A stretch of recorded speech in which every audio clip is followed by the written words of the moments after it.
We'll call the meeting of the Williamson County Emergency Communications District to order. And I have something to read.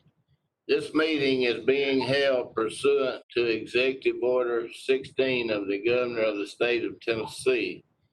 As such, all members of the board must be able to hear me and each other. We'll now take the roll call, and Mr. Fubern. Mr. Fubern, can you hear me? Colonel. Yeah, I'm here. Mr. Hughes. Mr. Lovett. Here. Mr. Allman. Mr. Ring. Here. And Mr. Graves, he is not here, I believe. I don't believe we have him signed in. And obviously I'm here. So first order of business will be the approval of the July 21st, 2020 minutes. And if I could have a motion for approval.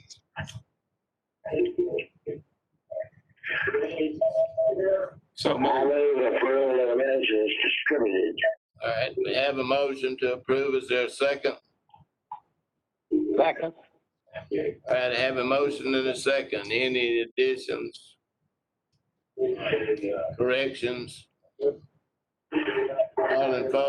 in favor? I'm gonna have to call the roll. Mr. Fubern? Yes. Mr. Hughes? Yes. Mr. Lovett? Yes. Mr. Allman? Yes. Mr. Ring? Here. Myself. Aye. All right, motion is carried. The minutes are approved. And the next thing will be the treasurer's report. Mr. Lovett. All right. Hopefully you got the read ahead packet.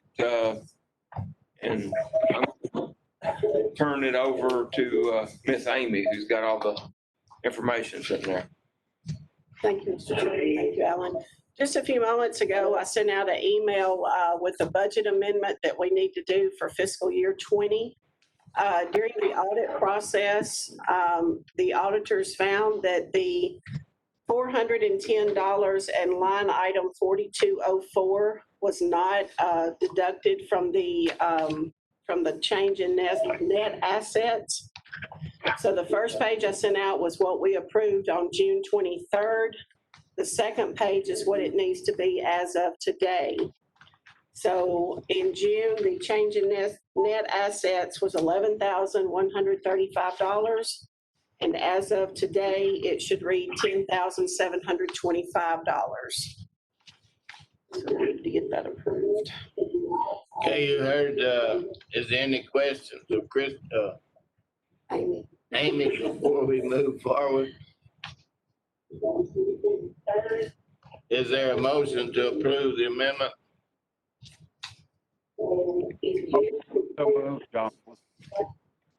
Is there a second? Need a second from somebody. All right, any discussion?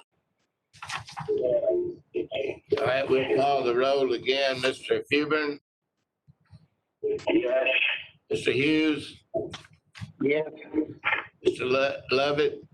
Yes. Mr. Allman? Mr. Dean? Myself. All right, motion passed unanimously with what's here. We got one more budget amendment tonight. All right, go ahead. And also included in your packet, I actually sent the sheet out on Friday afternoon, was the requested budget amendments for fiscal year 21. At the top of the page, the chart of account line item 3010 originally was $2,081,396. The chart of account numbers have changed for this fiscal year. So we had to take about 500,000 of that and move it down to line item 5006, which is down toward the bottom of the page. They should be highlighted in yellow. So the new amount for this fiscal year should be $1,581,396 for line item 3010. The second item is item number 4204. As we're in the audit process, the auditors have informed us that we cannot share a subscription with JCNA. So therefore, we're going to have to pay full price for the QuickBooks subscription. We had originally budgeted $410. That now needs to be $840. The third item is line item 4243. This is the premiums for the surety bonds for our board members. An $80,000 surety bond for 3 years for Mr. Bryson, Mr. Fairborn, and Mr. Lovett is an approximate $700 each for a total of $2,100. We originally budgeted $1,000, so we need to change that to $2,100. Going down to line item 5006 is what I had mentioned previously. That new estimated amount is going to be $587,615. And that will give us a change in net position of $99,927 versus the $13,842. So that's all I have on that budget amendment.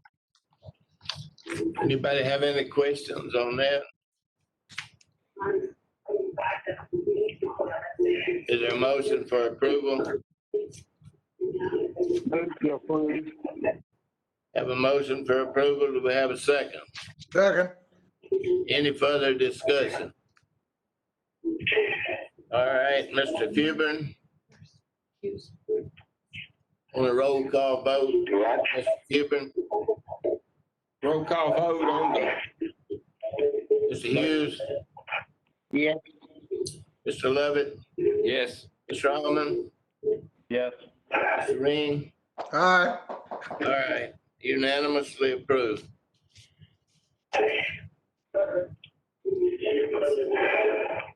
All right, Christie, do you have a report from the board? I do, Mr. Chairman. What you should have in your read-along packet is just what I'm going to go over with you. For July and August, our 911 calls was 9,364. We had a total of non-emergency calls during that time period of 24,960.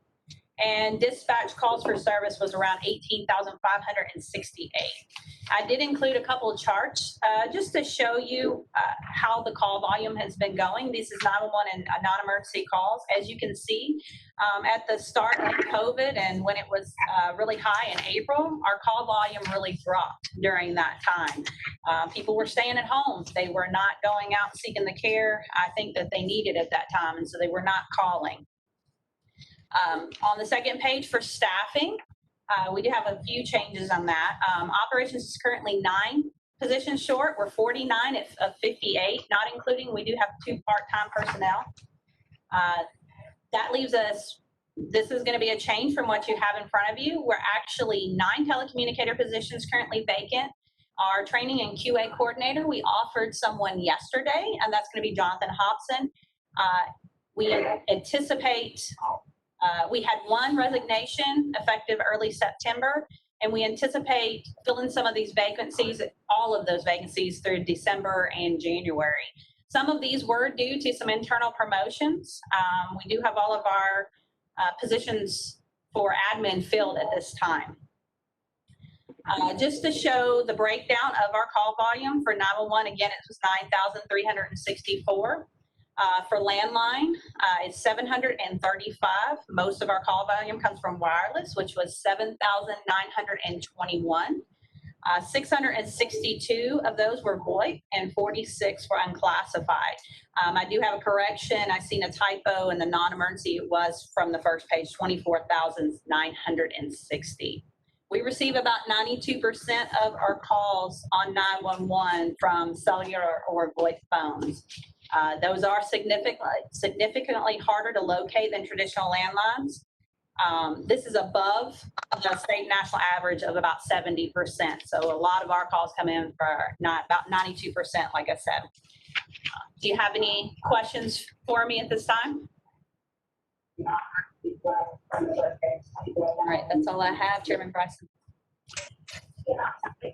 All right, moving on to the old business. I show that we have none. Does anybody have any old business?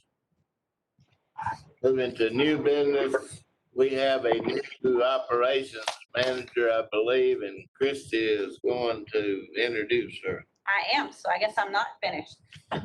She is with us today. This is Jennifer Swindeman. She's been with us for a while, serving in the role as training and QA coordinator. She has now moved over into the operations manager position. We were very lucky to have her. She brings a lot of knowledge and skill, and I'm just very lucky to have her as my second in command and helping out with all of the things that we need to day to day. So I just wanted to introduce her, and this is Jennifer Swindeman. If you need anything, she's here. Jennifer, you have anything you'd like to say? I'd just like to say thank you all very much. I'm very honored and looking forward to serving the district in this new role. So thank you all.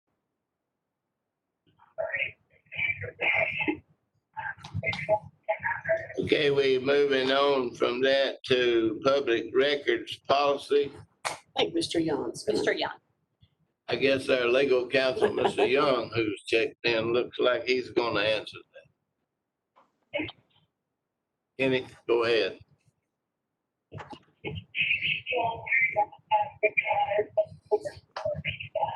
It's Bill.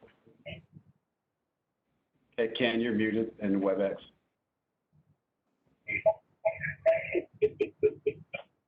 Got it. Okay, is that better? Yes, sir. So last year, Stephen and Hannah had contacted me about revising or adding some things to the public record policy regarding information that they felt needed to be redacted. It may involve, children, cases of abuse, things of that nature. And under the law, there are certain provisions of public records that may be redacted or may have information redacted. And so what I did, I took the county public record policy and incorporated basically section 6 of the policy that's in front of you regarding redacting confidential information and information otherwise subject to the Records Act, and included those exceptions for redaction so that when a request is made by the public, Hannah or whoever receives the request can go to this and say, oh, juvenile record, we have to redact the child's name and other personal information regarding the child. Basically to make it easier on Hannah or, like I said, whoever is receiving the request. And so I've added the section 6, a few other provisions, and then also 11 regarding the retention schedule, which is part of the county policy. And so I think there are only a few provisions of the retention schedule that apply to what we do, but we still need to incorporate the whole retention schedule. And in the event that it's amended or changed in the future, we'll have that information. So that being said, are there any questions? Any questions from the board members?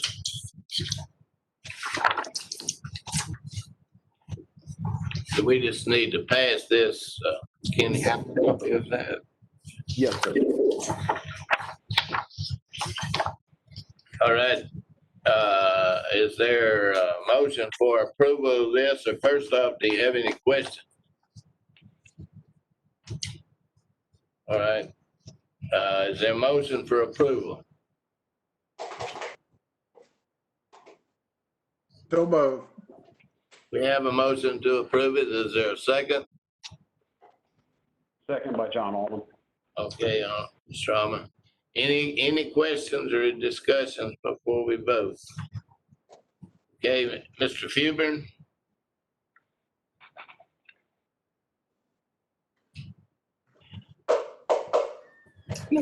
Oh, something's wrong. Tom? He's off the call.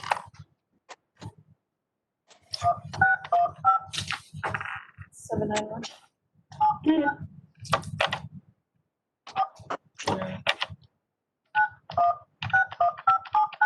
Eight, five, zero.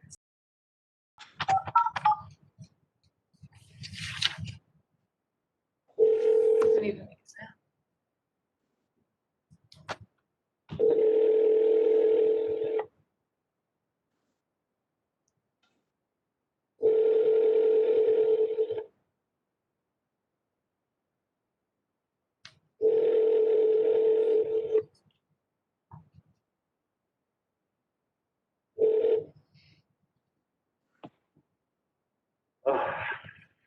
Hello?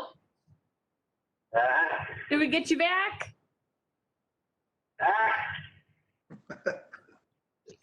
Did we get you back?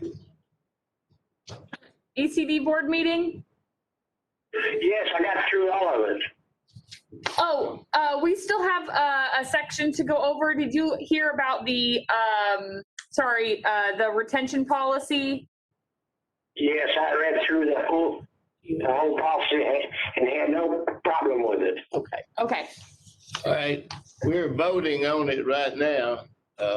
Kenny has went over the changes. Would you like for him to repeat it for you? Are you ready to vote? Are you ready to vote? I know yes. All right.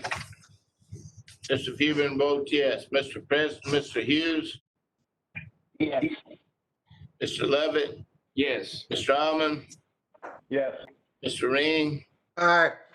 and I vote aye. So it's unanimous. Yeah, with Kenny, do you have any, as our attorney, do you have any other thing? No, sir. Anything? No, sir. Does anybody have anything further? I do, Mr. President. All right. Yeah, Sorry, I just wanted to let everyone know that doesn't know that Franklin Synergy Bank has been purchased by First Bank. So starting in October, we will then be with First Bank. I received kind of a welcome packet in the mail. So not for sure, but they said around October, the first weekend in October, it will be switched over to First Bank and not Franklin Synergy. That's all I have. anybody else have anything? Not, we'll stand adjourned. John Alden, I've got one thing real quick. Thank you all. Oh, Do you know John, when you are scheduled to change over to NetTN for your connection for 911? I'm sorry, John, say that again. Do you know when you're scheduled to change over to NetTN with AT&T for 911? Ezinet, Yes. there is a WebEx next week that I'm planning on listening in on. I have not spoken to our representative. I received an email recently saying that we needed to start that process, and we've been talking with Central Square about if they're ready for us to move or not. And that's where we're at right now. I'm trying to find out more. I'm hoping to find out more next week during that WebEx. Okay. We were scheduled to go tomorrow, and AT&T really didn't have their stuff together. Okay. One of the things that I found out was we will not be receiving calls on SIP anymore. That they are going backwards and converting the SIP to Camatron. So I told them to stop. until we can It figure was out. the other way around. I know, it's backwards. And so it depends on your vendor, your PSAP, the hardware vendor, on what route you go. So they were real confused and couldn't give me the answers I wanted. I had a phone call with them in 40 minutes to try to find out what's actually happening. But a lot of the redundancy goes away with the way we have to connect. And I said, I need some answers before we continue at Brentwood. So just want to make you aware of that. Thank you. If you could share with me what you find out, I would appreciate it. 'Cause I'm just stepping into that right now. So we're not, Central Square said that we weren't ready to go yet. So Okay. I don't know if y'all are ahead of the game with that or not. Well, evidently there's 3 types of interfaces you can go with, and Zetron went with the simplest one, which stops using SIP. So I don't know what Central Square is doing with interfaces. So we can talk offline more about it, maybe have Sean jump in on it.